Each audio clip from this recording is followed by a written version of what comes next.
Like we talked about at the beginning of this case, Mr. Tower's words still hold truth. It has a lot to do with everything that I've been through and everything that I've seen. And you've heard a lot of evidence in this case, and frankly, a lot of it was not disputed. The facts and circumstances of the tragic events of August the 31st of 2023 are not materially in dispute. Robbie Tower is deceased. Jennifer Tower is deceased. Those things occurred because of acts by Dima Tower. That is not in dispute. What is in dispute is whether or not Dima Tower had the rational, conscious intent to commit the homicides prior to them occurring. That is what is in dispute in this case, and that is what we have been asking you to focus on and not get sidetracked into different areas. The judge has instructed you that you have to presume Mr. Tower to be innocent before you start. We kind of dialed that back a little bit and said, look, before we even start this trial, I want to make sure that we're clear about what we're asking of you. And what we're asking of you is to make a decision about one simple thing. And it may not seem that simple, and it may seem very complicated to get inside the head of somebody else. And it is. It's complicated. The state has the burden of proving these crimes beyond and to the exclusion of every reasonable doubt. I know the state will say that most of what we've been talking about is trying to invoke sympathy for Mr. Tower. That is not the case.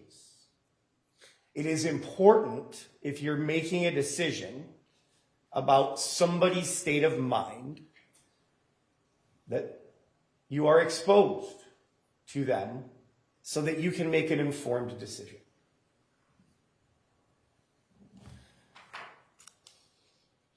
There's a lot of talk in the jury instructions about people of ordinary judgment making decisions. And what the judge has instructed you is that it's up to you to decide what evidence is reliable. You should use your common sense in deciding what is the best evidence and which evidence should be relied on in considering your verdict. We talked during jury selection about the fact that you don't leave your personal life experiences at the door. You bring those in because they form your common sense. And you can make the determination as to whether or not it's significant that Mr. Tower couldn't look me in the eye, couldn't look the state attorney in the eye, couldn't look the detectives in the eye at any point in time. That is something that is common for certain people. And when we're talking about individualized consciousness of guilt, every individual reflects differently. Every individual thinks differently. So if we're talking about the fixed time for reflective thought, it's important to consider all of the factors as to whether or not Mr. Tower had sufficient time for him to make reflective thought. Given his history, whether or not the killing was done after consciously deciding to do it. I would submit that Mr. Tower doesn't have the ability. I'm going to object to this, and may we approach? No, I'm going to sustain the objection. Okay. Sustain the objection. Thank you. I'll disregard the last statement by defense counsel. The question of premeditation is a question of fact to be determined by you from the evidence. And the judge instructs you, again, use your common sense. Think about what evidence is reliable and what evidence isn't reliable. As Mr. Tower indicated, when there was discussions with law enforcement, he was concerned that there were misstatements, misunderstandings,